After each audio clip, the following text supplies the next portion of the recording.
நற்பவி நற்பவி நற்பவி யோகிராம் சுரத்குமார். அன்பு நேயர்கள் அனைவருக்கும் வணக்கம்.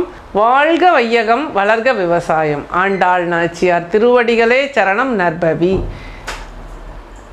அதிகாலையில் எழுந்திருக்கணும். ஃபஸ்ட்டு இது ரொம்ப நல்ல விஷயம்.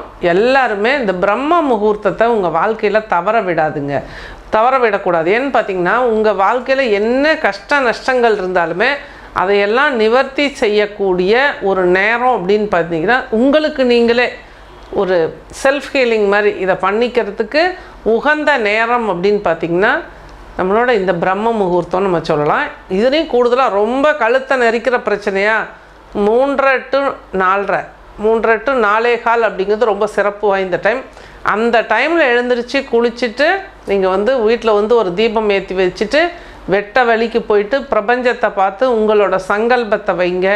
ரொம்ப அற்புதமான ஒரு ரிசல்ட் உங்களுக்கு கிடைக்கும். இதெல்லாம் வெளிநாட்டுக்காரங்க ஹோப்பனப்போனோ ப்ரேயர் அப்படின்னு சொல்லுவாங்க. ஹோப்பனப்போனோ ப்ரேயர் அப்படின்னா நமக்கு நாமே சொல்லிக்கிறது.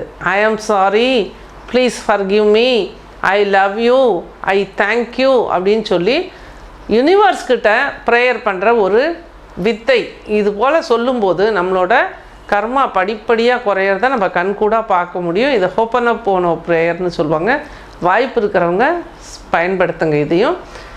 இது ஓகே. பிரம்ம முகூர்த்தத்தில் நம்ம பண்ண போகிறோம். இப்போது இந்த தூங்கி எழுந்திரிச்சோடனே சில விஷயங்களை நம்ம பார்க்கக்கூடாது, சில விஷயங்களை கேட்கக்கூடாது.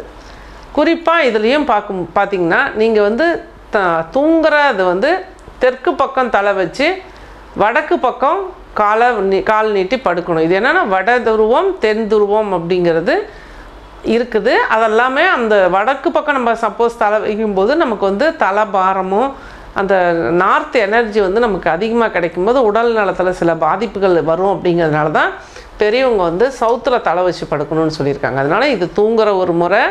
நீங்கள் காலையில் எந்திரிங்க, இது போல் ஒரு ப்ரேயர் பண்ணுங்கள்.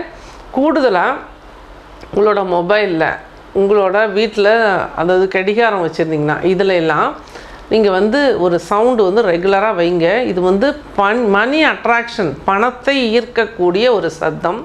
இது என்னென்னு பார்த்திங்கன்னா சேவல் கூவுற சத்தம். இந்த சேவல் கூவுற அதாவது கிராமப்புறங்கள் இருந்தால் சேவல் கூவும். ஒரே ஒரு சேவல் தான் கூவும். இதுலேயும் எப்படின்னா நிறைய கோழிகள் நிறைய சேவல்கள் இருந்தாங்களே, அதில் தலைமை அது யாருன்னு பார்த்தீங்கன்னா, காட்டில் எப்படி சிங்கம் சொல்கிறோமோ காட்டுக்கு ராஜான்னு சொல்லி, அதுபோல் இந்த சேவல்களில் ஒரு சேவல் தான் ராஜா சேவல். அது மட்டும்தான் கூவும். அந்த சப்தத்தை கேட்கும்போது பணவரவு வரும். இதெல்லாம் ஒரு சூட்சமமான விஷயங்கள். இப்போ நம்ம இங்கே சிட்டியில் நம்ம எங்கே போகிறது சேவலுக்கு? அதனால் நீங்கள் மொபைலில் சேவல் கூவுற சத்தத்தை வைங்க. உங்களோட டைம் பீஸ் இருந்துச்சுன்னா, கடிகாரம் இருந்துச்சுன்னா அதில் சேவல் சத்தம் இருக்கிற மாதிரி வைங்க. இதெல்லாம் ரொம்ப ரொம்ப சிறப்பு. நிறைய கடன்களோடு இருக்கீங்களா, உங்களை ரிங்டோனை கூட சேவல் கூவுற மாதிரி சவுண்டு வைங்க. குறிப்பாக பத்தரை காரணத்தில் இருக்கிறவங்க வச்சிங்கன்னா உங்கள் வாழ்க்கையில் பெரிய மாறுதல்களை பார்ப்பீங்க. இது போல் நல்ல தகவல்கள் நம்மளோட இந்த யூடியூப் சேனல் மூலமாக உங்களுக்கு வந்துட்டுருக்கு. இதை எல்லாத்தையும் நீங்கள் உங்கள் வாழ்க்கையில் சின்ன சின்ன பரிகாரங்கள் பெரிய பெரிய வெற்றி, மகத்தான வெற்றி அப்படிங்கிறத நீங்கள் அனைவரும் பெற்றி வாழ்வில் விஸ்வரூப வெற்றி அடைய நான் வணங்கும் ஸ்ரீ ஆண்டாள் நாச்சியாரை வணங்கி வாழ்த்துகிறேன். நற்பவி.